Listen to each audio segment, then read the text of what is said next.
¿A qué nos referimos con la expresión la gloria de Dios? La gloria de Dios. Como iglesia nos referimos constantemente a la gloria de Dios. Esta mañana ya lo hemos hecho. Y la Biblia menciona esta palabra, fíjate, más de 600 veces. La palabra gloria, la gloria de Dios. Y por la gloria de Dios nos referimos a la manifestación de los perfectos atributos y las acciones de Dios, al honor, a la alabanza que Dios tiene y merece. Y gloria puede ser un término un tanto abstracto, ¿verdad? Y es que las Escrituras hablan de diferentes aspectos cuando se refieren a la gloria de Dios. Y es que Dios es tan grande, tan poderoso, tan infinito, tan sublime que la Biblia expresa la manifestación de la presencia de Dios como su gloria. Por ejemplo, hablando de su brillo, su resplandor. ¿Recordáis Éxodo 34? La nube cubrió la tienda de reunión y la gloria del Señor llenó el tabernáculo. El Salmo 19:1, ¿recordáis lo que dice? La creación, los cielos declaran la gloria de Dios, que todo lo creado expresa la increíble, inimitable capacidad del poder de Dios. Volviendo a Éxodo, justo antes del texto que leímos de la nube, Éxodo 33:18, ¿recordáis? Allí Moisés pide a Dios ver su gloria.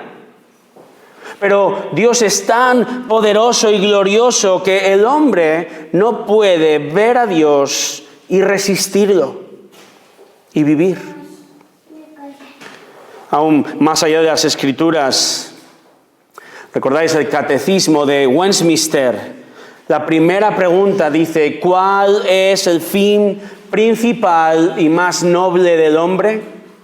El catecismo responde: el fin principal y más noble del hombre es el de glorificar a Dios y gozar de Él para siempre.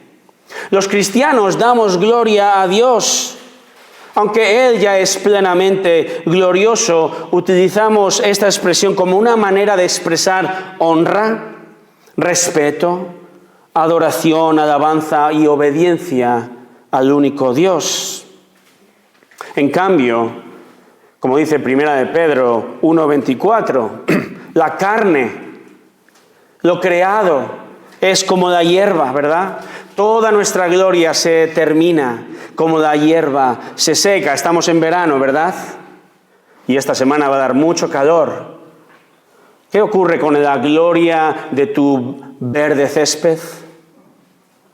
Incluso el verde césped de nuestro hermano allí comienza a dar lugar al amarillo. ¿Qué hay de nuestros cuerpos? Comienzan a deteriorarse. Nuestra gloria se va marchitando. La gloria de lo creado es efímera y pequeña, pero la gloria de Dios es infinita y eterna, porque Él es poderoso. Su gloria no se marchita. La gloria de Dios, su honor, sus atributos le pertenecen a Él. Y además Dios no comparte su gloria con nadie. Con nadie. Es un Dios celoso. Por eso, hermanos, es increíble que un hombre hace 2000 años, dice la Biblia, que un hombre haya compartido la gloria de Dios. El apóstol Juan en su Evangelio dice en Juan 1:14 que en Jesús vimos su gloria. Jesús es la expresión perfecta de la gloria de Dios. Hebreos 1:3 dice que Jesús es el resplandor de la gloria de Dios y la expresión exacta de su naturaleza. En otras palabras, Dios ha revelado maravillosa y perfectamente su gloria en Cristo, su Hijo, en la encarnación de la segunda persona de la Trinidad. Hermanos, la gloria de Dios es manifestada independientemente de lo que te ocurra a ti y a mí. Dios es siempre glorioso, lo veas hoy o no lo veas. Es por esto, hermanos, que nuestro texto de hoy es asombroso. Un texto donde Jesús, el Dios hombre, utiliza un momento profundamente triste como es la muerte de un ser querido para revelar la gloria de Dios. Dios muestra su gloria aún en medio de la prueba más dura de tu vida. Así, hermanos, en este texto vamos a observar tres maneras en cómo Dios revela su gloria en Cristo en medio de la prueba. ¿Con qué objetivo? El objetivo es el de confiar, que confiemos plenamente en Él y le demos gloria. Vamos a usar tres palabras en esta mañana que revelan esta gloria de Dios. Número 1, versículos 1 al 16, el propósito. El propósito. Dios revela su gloria en la prueba porque tiene un propósito claro en tu vida. Un propósito claro en tu vida. No hay un momento en tu vida en el que Dios no tenga un plan para que tú le des gloria. Incluso, de nuevo, en medio de tu prueba, incluso en medio de tu dolor, Dios ha planeado este momento para su gloria. Y vamos a fijarnos cómo Dios decreta este momento en Juan 11, para que una gran prueba en la vida de una familia sirva para dar gloria a Dios por medio de un propósito específico. El propósito de la muerte de Lázaro va a ser que sus hermanas y que sus discípulos y la gente alrededor crean. Y cuando ellos crean y cuando ellos crezcan en su fe, Dios será glorificado. Veamos versículos 1 y 2 de Juan 11. Y estaba enfermo cierto hombre llamado Lázaro de Betania, la aldea de María y de su hermana Marta. María, cuyo hermano Lázaro estaba enfermo, fue la que ungió al Señor con perfume y le secó los pies con sus cabellos. Hasta aquí. Juan explica brevemente el contexto y nos presenta ya a tres personajes, ¿verdad? Bueno, realmente son cuatro. Lázaro, María, Marta y, por supuesto, Jesús. Pero estos tres primeros son tres hermanos de Betania, una aldea que está muy cerquita de la ciudad de Jerusalén. Y Juan hace referencia en el versículo 2 a una escena que aún no ha narrado, curiosamente, porque él va a narrar esta escena en el capítulo 12. Él simplemente la menciona aquí, y esto lo hace porque esta escena ya era bien conocida por la iglesia del siglo I. ¿Cómo? Bueno, los otros tres evangelistas, Mateo, Marcos y Lucas, mencionan esta escena. Cuando María echa perfume en los pies de Jesús y los seca con sus cabellos como una señal tremenda de devoción y respeto. Pero ¿qué ocurre entonces aquí? El hermano Lázaro se pone enfermo. Y al ver la gravedad de esta situación, las hermanas envían un mensajero a Jesús que se encuentra lejos. Versículo 3, fíjate. Las hermanas, dice el texto, entonces mandaron a decir a Jesús: Señor, mira, el que tú amas está enfermo. Fíjate, el que tú amas está enfermo. Jesús amaba profundamente a esta familia. Entendemos que eran discípulos suyos, creyentes, y Jesús amaba profundamente a Lázaro y a sus hermanas. El Dios glorioso, el Creador, ama profundamente a los suyos con un amor incomparable. ¿Eres hijo de Dios? ¿Eres hija de Dios hoy? Puedes repetir conmigo: Dios me ama. Dios me ama. Sabiendo esto, María y Marta informan a Jesús, y Jesús ahora va a decir una de esas muchas frases sorprendentes y muchas en esta escena, porque Jesús va a expresar ahora el propósito principal de esta prueba, de esta situación. Versículo 4, fíjate lo que dice. Cuando Jesús lo oyó, dijo: esta enfermedad no es para muerte, sino para la gloria de Dios, para que el Hijo de Dios sea glorificado por medio de ella. ¿Cuál es el propósito principal de esta enfermedad? Según Jesús, el propósito es la gloria de Dios Padre y de Dios Hijo. ¿Y sabes qué? Piensa, hoy en día nada ha cambiado. Tu enfermedad, si la sufres, tu dolor, tu espera, la prueba en la que te encuentras hoy es para la gloria de Dios también. Y eso no significa que todo va a salir como tú esperas, ¿verdad? Jesús no dijo que Lázaro no fuera a morir, sino que lo que implica realmente es que esta enfermedad desembocará en la resurrección de Lázaro. Jesús ahora va a desplegar su poder divino en el poder del Espíritu Santo, y al resucitar a Lázaro va a mostrar su gloria trayendo a Lázaro a la vida. Este es el propósito de Dios Padre, y Dios Hijo, y Dios Espíritu Santo. Pero también hay aquí un asunto un poco más oculto. Es importante saber que este milagro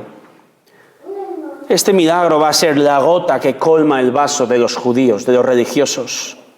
Porque va a ser a partir de este milagro increíble que los judíos definitivamente actúen y lleven a Jesús a la cruz. Y entonces, irónicamente, la cruz cruel va a ser el mayor despliegue de la gloria de Dios. Porque es en la cruz de Cristo donde Dios muestra su glorioso plan de salvación, ¿verdad? La gloria de Dios, hermanos, es el propósito principal de todas las cosas, incluso la terrible y odiosa cruz. Y en nuestro caso, aún una enfermedad o un accidente, aún la muerte, cualquier problema, hermanos, es usado por Dios para sus propósitos perfectos. Por eso, hermanos, Dios va a hacer cosas. Por eso Dios va a actuar de maneras muchas veces que no entendemos. Fíjate, versículos 5 y 6.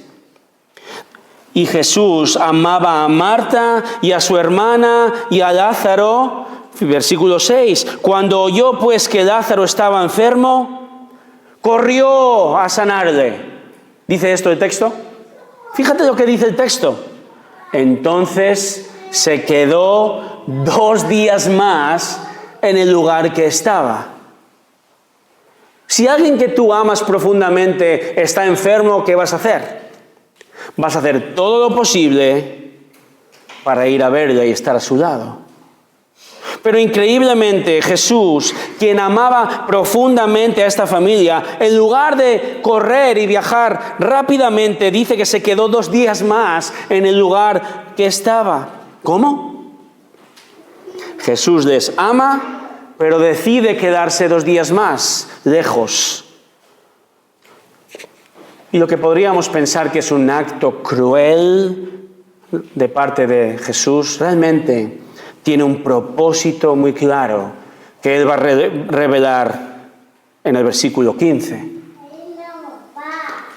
Dios siempre tiene un propósito, hermanos.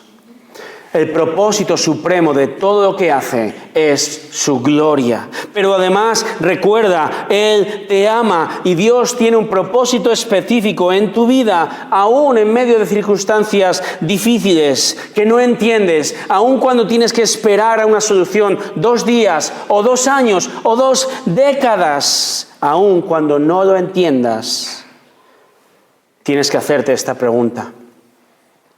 Voy a darte gloria en la espera. Voy a darte gloria en la espera. Voy a confiar en ti, oh Señor, en mi enfermedad. Voy a confiar en Dios con mi hijo rebelde. Voy a confiar en Dios con una situación difícil en mi casa. ¿Vas a darle la gloria esperando? Da gloria, honra, honor a Dios confiando mientras esperas el tiempo perfecto que es el que Él decide. Fíjate, versículos 7 y 8. Luego, después de esto, dijo a sus discípulos: vamos de nuevo a Judea. Los discípulos le dijeron: Rabí, hace poco que los judíos procuraban apedrearte y vas otra vez allá. Se han cumplido los 2 días. Jesús toma la decisión de volver a Judea, cerca de, o la zona de Jerusalén, podríamos decir el concello, ¿verdad? Y recordemos que Jesús estaba, capítulo 10, versículo 40, al otro lado del Jordán. Estaba quizá un par de días de camino. Y recordemos también en el capítulo 10 que los religiosos le buscan para matarle. No es de extrañar que los discípulos le digan: ¿pero quieres volver allí? ¿Estás loco o qué? Pero la contestación de Jesús es un tanto misteriosa. Porque Jesús contesta en un proverbio. Fíjate, versículos 9 y 10. Jesús respondió: ¿no hay 12 horas en el día? Si alguno anda de día, no tropieza, porque ve la luz de este mundo. Pero si alguno anda de noche, tropieza, porque la luz no está en él. Lo que Jesús quiere decir es que aún es de día para él. Es decir, aún es el momento de actuar. Pronto va a llegar la noche de Jesús, pronto va a ser capturado, pronto va a ser llevado a la cruz, pero no es ese momento todavía. Él sabe cuándo será ese momento. Así que mientras tanto, Él no tiene nada que temer. En otras palabras, hermanos, nadie va a sufrir, nadie va a enfermar, nadie muere, nadie se regocija sin que la mano soberana de Dios actúe detrás. Dios tiene el control de nuestra vida. Versículos 11 al 14, fíjate. Dijo esto y después de esto añadió: nuestro amigo Lázaro se ha dormido, pero voy a despertarlo. Los discípulos entonces le dijeron: Señor, si se ha dormido, se recuperará. Pero Jesús había hablado de la muerte de Lázaro, mas ellos creyeron que hablaba literalmente del sueño. Entonces Jesús por eso les dijo claramente: Lázaro ha muerto. Jesús, si me permitís la expresión, acaba de recibir de parte de Dios la divina noticia de que Lázaro ha muerto. Y lo expresa con un eufemismo, ¿verdad? Lázaro se ha dormido. Los discípulos no entienden esto, por eso el versículo 14 Jesús lo dice claramente: Lázaro ha muerto. Y es aquí, hermanos, donde versículo 15, es aquí donde fijémonos el propósito de Dios para ellos comienza a cobrar sentido. Versículo 15. Y por causa de vosotros me alegro de no haber estado allí. Propósito: para que creáis. Para que creáis. Pero vamos a donde está Él. ¿Conoces la expresión, hablando de proverbios, conoces la expresión matar varios pájaros de un tiro, verdad? Así obra Dios tan a menudo. En una misma situación Dios actúa matando varios pájaros de un tiro, casi literalmente con Lázaro, permitidme la broma. Pero Dios actúa en una misma situación para cumplir varios propósitos. Por eso dice Jesús a sus discípulos que se alegra de no haber estado presente en la muerte de Lázaro. ¿Por qué? Porque Jesús tiene un propósito claro: que creáis. Ahora sí entendemos un poco más, ¿verdad? La razón por la cual Jesús había decidido quedarse 2 días más y no actuar rápidamente, aunque amaba a esta familia, era para que los discípulos, era para que Marta y María, era para que la gente que iba a estar allí contemplaran el increíble milagro de la resurrección de un muerto, muy muerto por varios días, y creyeran en Él. Había una creencia no bíblica en los judíos Ellos creían que el alma permanecía con el cuerpo hasta el tercer día. Y si hacemos cuentas, Jesús va a llegar el día 4. ¿Qué está haciendo Jesús aquí? Al esperar tantos días, Jesús está asegurando de que la resurrección de Lázaro no va a ser tomada como una mera reanimación, sino como una verdadera resurrección, un gran milagro.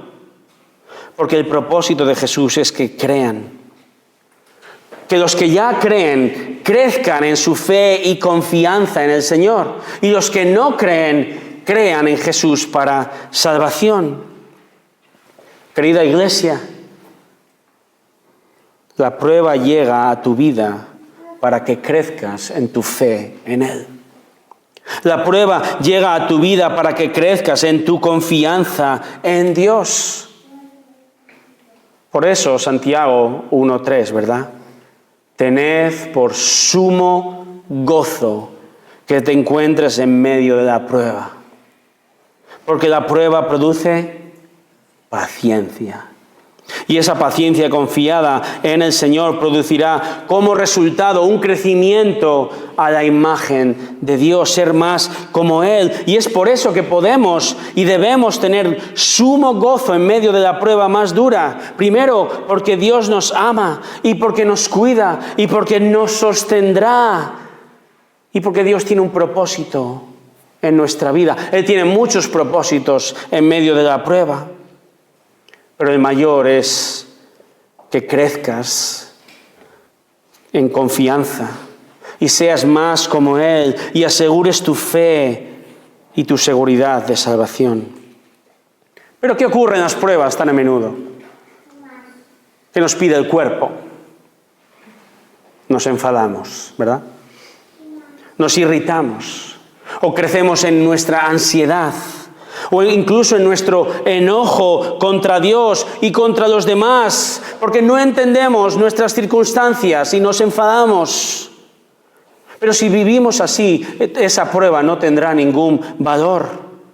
Será mero sufrimiento, porque no creceremos y no daremos la gloria a Dios, sino todo lo contrario, pecaremos contra Dios. Pero si confiamos en medio de la prueba, podemos tener gozo en medio del dolor. Y es por esto que aún con su débil fe, aún sin entender realmente el alcance de lo que decía, fíjate lo que dice el famoso Tomás, versículo 16. Tomás, llamado el Dídimo, que significa gemelo, dijo entonces a sus condiscípulos: vamos nosotros también para morir con él.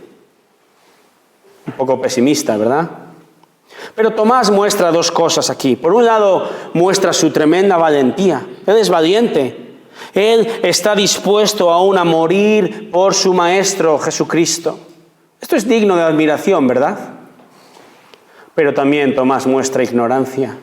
Porque Tomás no comprende que la muerte de Jesús y lo que implica esta muerte es única. Solo Cristo es el Cordero de Dios que quita el pecado del mundo. Su muerte es única, no puede ser comparada con la muerte de ningún otro hombre. Porque solo la muerte de Jesús es gloriosa, solo su muerte trae salvación. Estamos viendo cómo Dios se revela en Cristo y cómo, hermanos, aún en medio de la prueba, Él tiene un propósito claro. Así que piensa. Pregunta al Señor esto. Ora al Señor: Señor, ¿cuál es tu propósito para mí? Pero piensa también, Él ya ha contestado en gran medida. Mi gloria, ¿verdad? Ser glorificado en medio de la prueba y que tú crezcas en dependencia, en semejanza y en confianza en mí. Este es el propósito primero. Dios tiene un propósito claro en medio de tu prueba. Hermano, hermana, todas las cosas cooperan para bien. Cuando tenía 14 años, sufrí un brutal, tremendo accidente de coche y chocamos contra un camión y el conductor falleció al instante. Y una vez yo estaba en el hospital, Mi pastor me hizo una pregunta, algunos ya lo sabéis. ¿Qué hubiera ocurrido si hubieras muerto en este instante, en el accidente? Y yo había crecido en el seno de una familia cristiana, en la iglesia, así que respondí lo que tenía que responder. Yo estaría en el cielo. Pero en el fondo de mi corazón yo sabía que no era verdad. Las secuelas físicas del accidente poco a poco se fueron curando. Pero el dolor de la pérdida y el pánico de la carretera duraron años. Pero hermanos, Dios tornó esa prueba en mi vida en bien. Porque el accidente para mí supuso un toque de atención definitivo para que unos meses después, hablando con un querido hermano, él compartió el Evangelio de nuevo conmigo y el Señor me salvó. Dios fue glorificado en mi prueba. Y en medio de la tragedia y del dolor, Dios cumplió su propósito en mí, salvación, lo cual trae toda gloria al Señor. Y hermana, si entiendes esto, que la prueba es una manera de Dios de cumplir su propósito en ti, y si perseveras con gozo, estarás cumpliendo este propósito y darás gloria a Dios. Hemos visto la primera palabra de cómo Dios revela su gloria en Cristo en medio de esta prueba con el objetivo de confiar plenamente en Él y darle gloria. Él tiene un propósito en tu prueba. Dios reveló su propósito en Cristo, mostrar su gloria y provocar crecimiento en fe. Vamos a ver la segunda palabra de la mañana. Dios revela su gloria en la prueba porque tiene un poder sin comparación. Versículos 17 al 27. Leamos del 17 al 20. Llegó pues Jesús y halló que ya hacía 4 días que estaba en el sepulcro. Betania estaba cerca de Jerusalén, como a 3 kilómetros, y muchos de los judíos habían venido a casa de Marta y María para consolarlas por la muerte de su hermano. Entonces Marta, cuando oyó que Jesús venía, fue a su encuentro, pero María se quedó sentada en casa. Bien, Jesús llega finalmente a Betania, y Juan narra que Lázaro ya lleva 4 días muerto. No hay ninguna duda, ¿verdad? No es ningún truco, está muy muerto. Comprensiblemente, muchos amigos y familiares han ido a la casa a consolar a la familia, y hay que saber que el duelo en la cultura judía se tomaba muy en serio. Se daba rienda suelta al llanto, se gritaba, se vociferaba. De hecho, algunas familias contrataban plañideras profesionales. Son lloronas profesionales. Vaya trabajo, ¿verdad? No sé si cobraban por lágrima, pero se contrataban para asegurarse de que todo el mundo supiera y se expresara la tristeza por el difunto. Y cuando Marta, dice el texto, se entera de la llegada de Jesús, acude a él y le dice, versículos 21 y 22, Marta dijo a Jesús: Señor, si hubieras estado aquí, mi hermano no habría muerto. Aún ahora, yo sé que todo lo que pidas a Dios, Dios te lo concederá. Con esta frase podemos apreciar tanto el dolor como la confianza y también un poquito la ignorancia de Marta. Dolor porque Marta es consciente de que si Jesús hubiera estado allí, Lázaro estaría vivo. Confianza porque ella cree que Jesús es el Hijo de Dios y que Dios escucha las oraciones de Jesús. Pero también observamos la ignorancia de Marta, porque ella no comprende todavía, no comprende que Jesús no necesita estar presente físicamente para sanar, como ya hemos visto en otras ocasiones. Jesús puede sanar desde la distancia.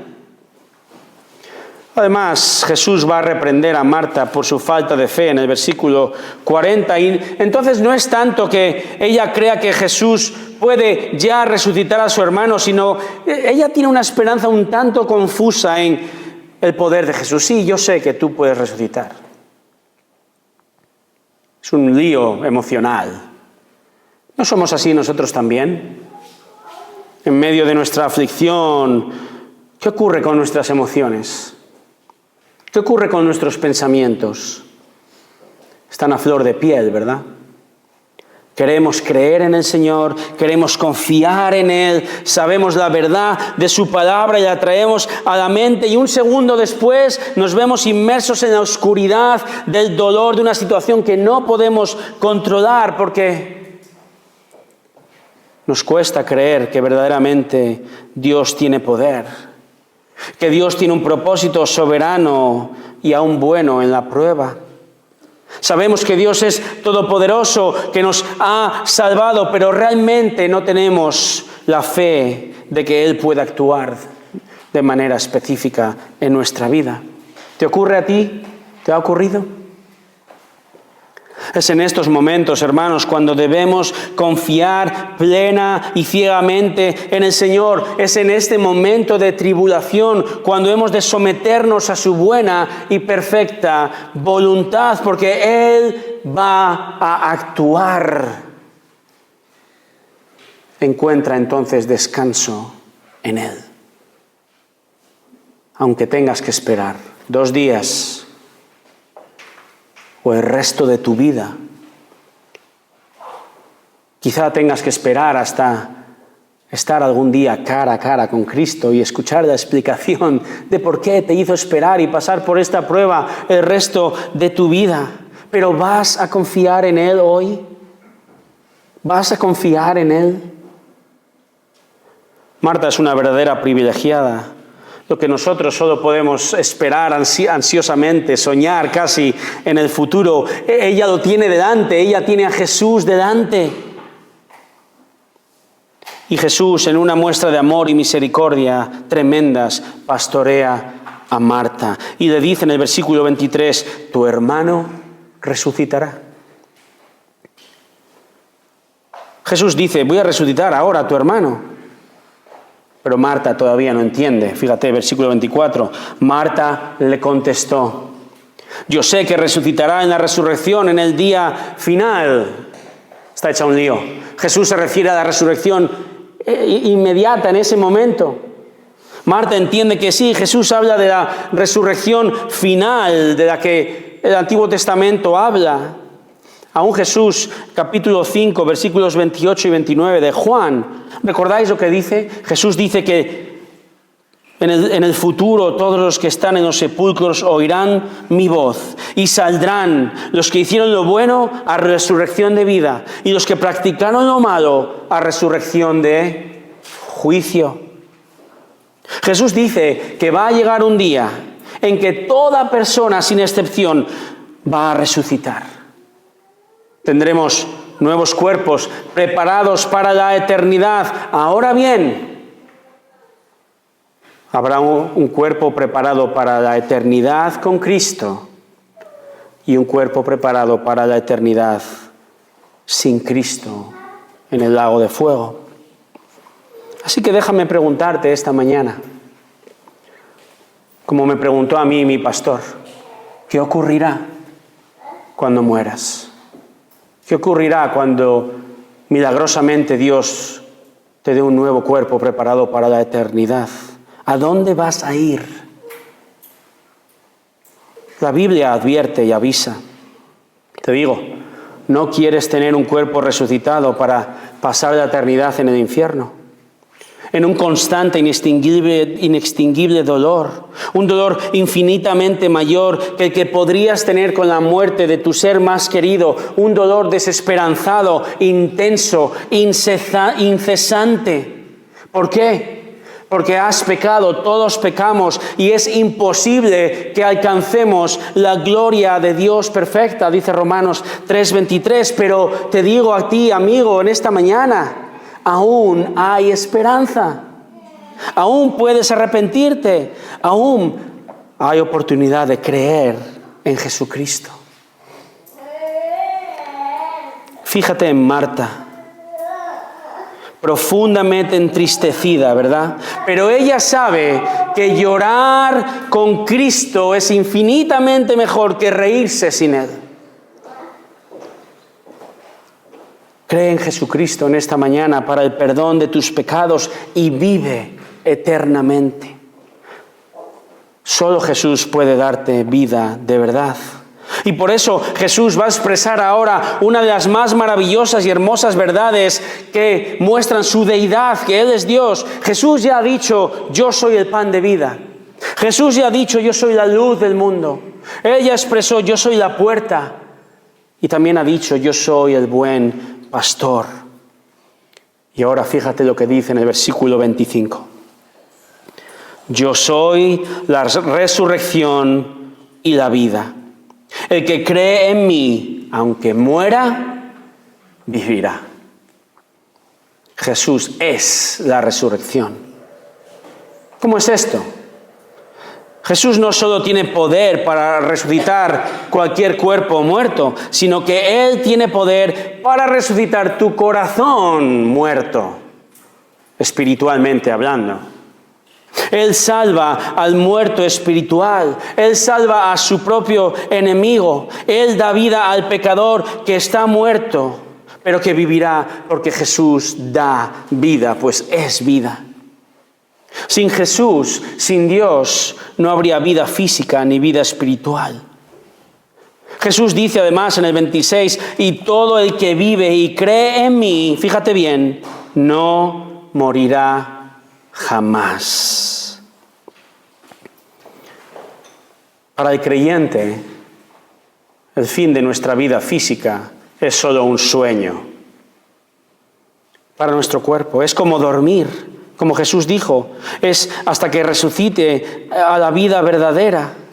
En la muerte, la parte espiritual de un creyente, es decir, nuestra alma, se va a estar instantáneamente y eternamente con el Señor. Y habrá muerte física, sí, hermanos, pero la muerte que habla Jesús es una muerte espiritual que nunca sufriremos. Y la vida espiritual entonces es estar con Dios, hermanos, es conocerle más, es depender de Él, es confiar en Él en esta tierra, aún en medio de la prueba. ¿Crees esto? ¿Crees esto? Es lo que dice Jesús a Marta en el versículo 26. ¿Crees esto? Pero tú también tienes que contestar esta pregunta. ¿Creo esto? ¿Confío verdaderamente en Él? ¿En que Él ya venció a mi peor enemigo, la muerte y las consecuencias eternas?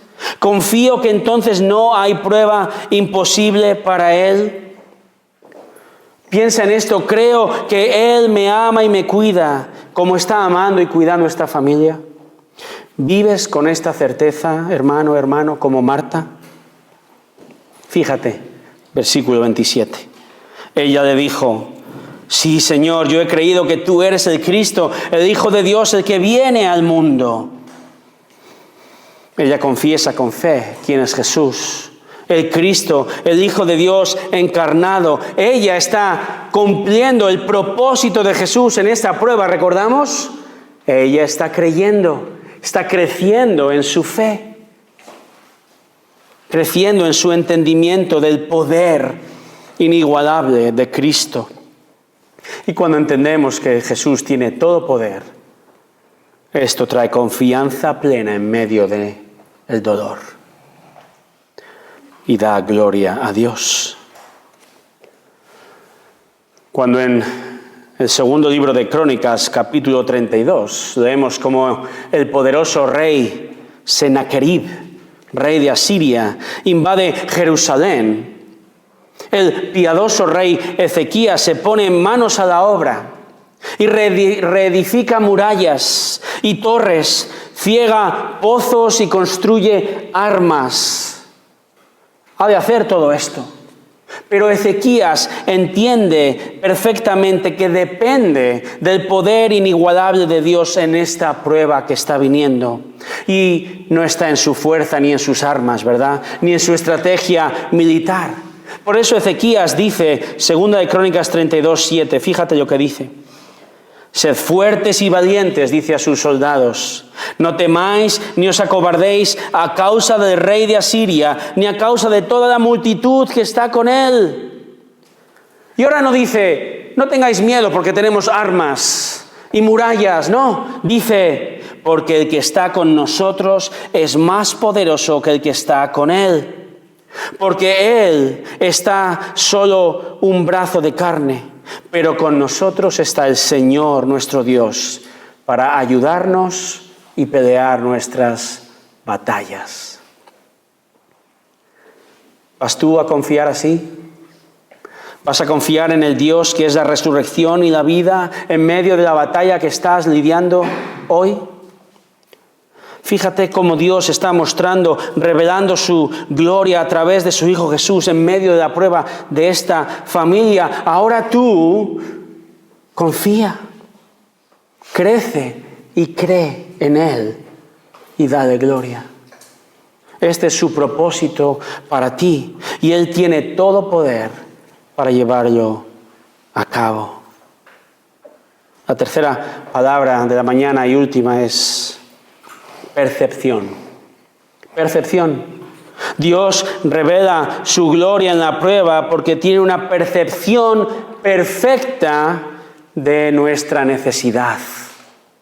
Versículos 28 al 37. Leamos del 28 al 32. Y habiendo dicho esto, se fue y llamó a su hermana María, diciéndole en secreto: el maestro está aquí y te llama.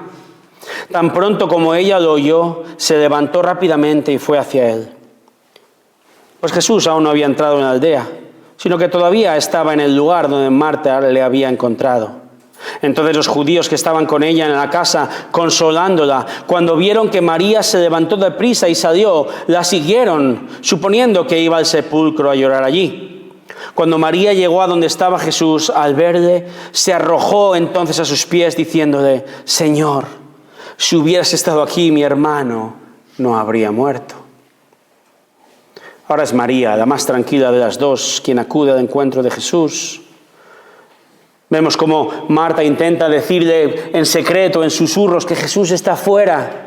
Quizá ellas son conscientes de la animosidad de los judíos que quieren matarle, pero su intento de privacidad fracasa y aunque María va al encuentro de Jesús, dice el versículo 31 que los judíos la siguieron.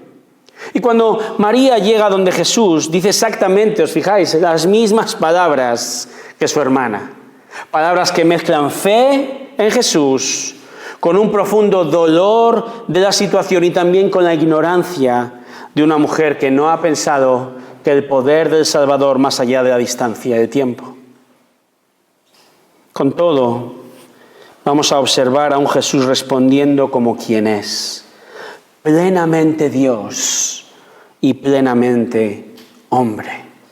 Fíjate bien, 33. Y cuando Jesús la vio llorando, y a los judíos que vinieron con ella llorando también, se conmovió profundamente en el espíritu y se entristeció y dijo: ¿dónde lo pusisteis? Le dijeron: Señor, ven y ve. Jesús lloró. Estas frases han pasado a la historia por ser algunas de las que mejor describen la verdadera humanidad de nuestro Salvador, ¿verdad? Pero quisiera resaltar tres palabras en el versículo 33. Primero dice Juan que Jesús se conmovió profundamente. Se conmovió profundamente. Esta expresión se usaba, ¿sabéis para qué? Se usaba para indicar el ruido de un caballo resoplando. La palabra explica una emoción intensa de, en este caso, enojo. Jesús suspira profundamente de indignación. También dice otra palabra, se entristeció. Jesús estaba grandemente angustiado. Y finalmente en el versículo 35, versículo más corto de la Biblia, ¿verdad? Este lo memorizamos fácil, ¿verdad, hijos? Jesús lloró. Dice que Jesús rompió a llorar. Él sollozaba, que lágrimas caían por su rostro. Fíjate en las emociones del Salvador, como cualquier otro hombre, están a flor de piel en plena situación intensa. Jesús siente una profunda tristeza por esta situación. Ve a sus queridas amigas llorar, destrozadas por el dolor, y llora. Ve a la gente llorando, gritando, y esto le conmueve, pero también su emoción, como hemos dicho, incluye indignación. ¿Por qué está Jesús indignado? La razón es que está viendo la consecuencia del pecado en el corazón del hombre. Está indignado, está enojado, apenado por la paga del pecado. Está indignado porque contempla tanta falta de fe y él sabe qué es lo que necesita el ser humano. Él tiene una percepción perfecta de nuestra mayor necesidad, que es ser liberados de la tiranía del pecado, un pecado que mata. Y Jesús llora.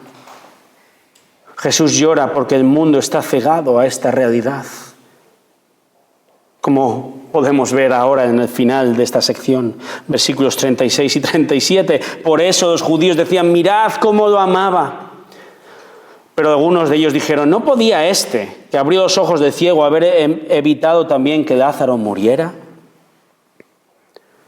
Jesús ha sido el hombre más malinterpretado de la historia. Y no porque se expresase mal, hermanos, sino porque el hombre está espiritualmente ciego, muerto. Los judíos aquí de nuevo no comprenden y interpretan sus lágrimas simplemente como una expresión de amor o frustración a no haber podido estar allí y sanar a Lázaro.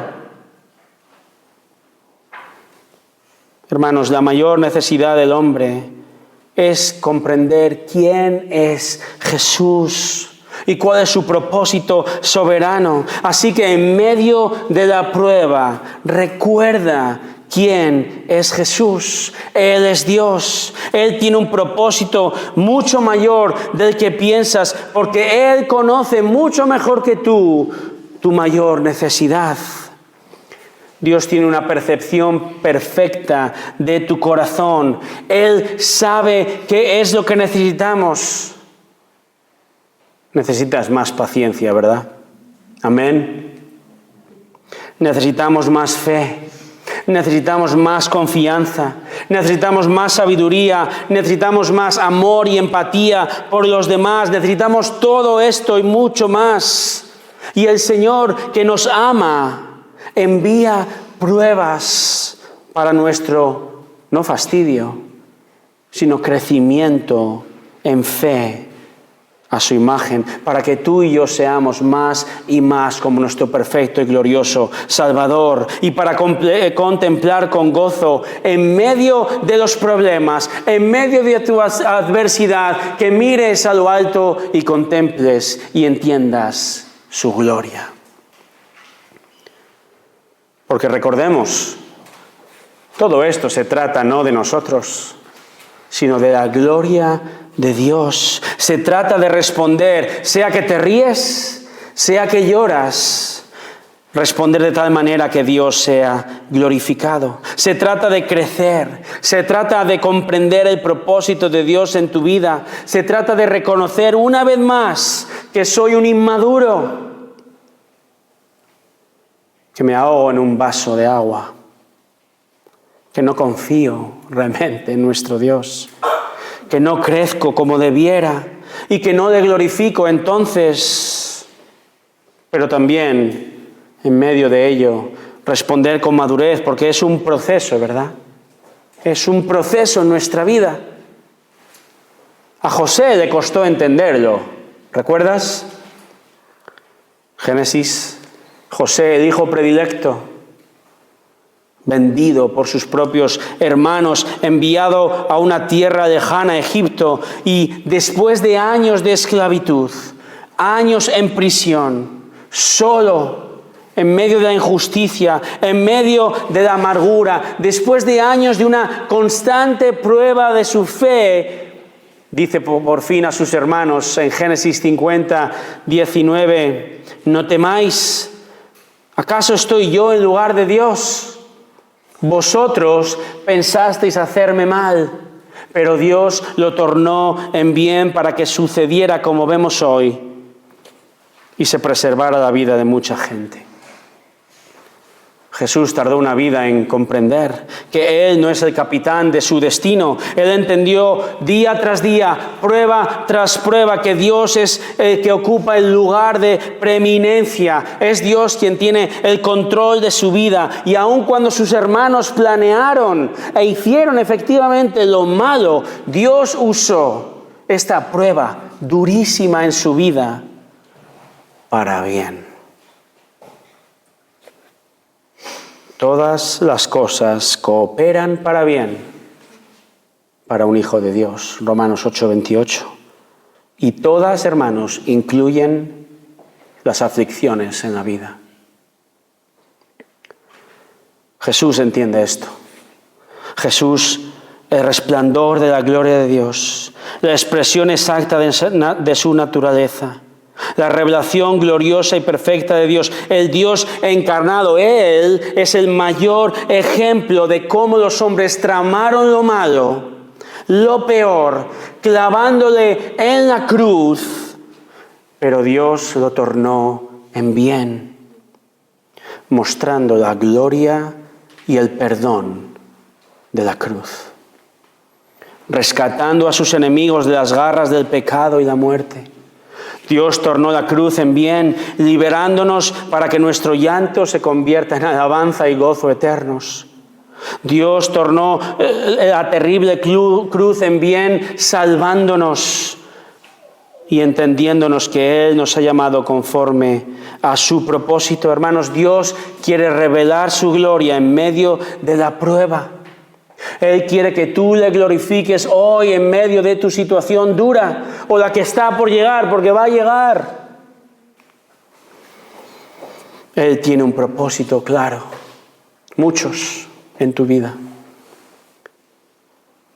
El mayor es que le des gloria. Él tiene un poder inigualable. No estás a la deriva, no estás tú solo. El Señor cuida de ti. Él tiene una percepción, Él conoce perfectamente cuál es tu necesidad. Por lo tanto, confía en Él y dale gloria. Amén. Oremos.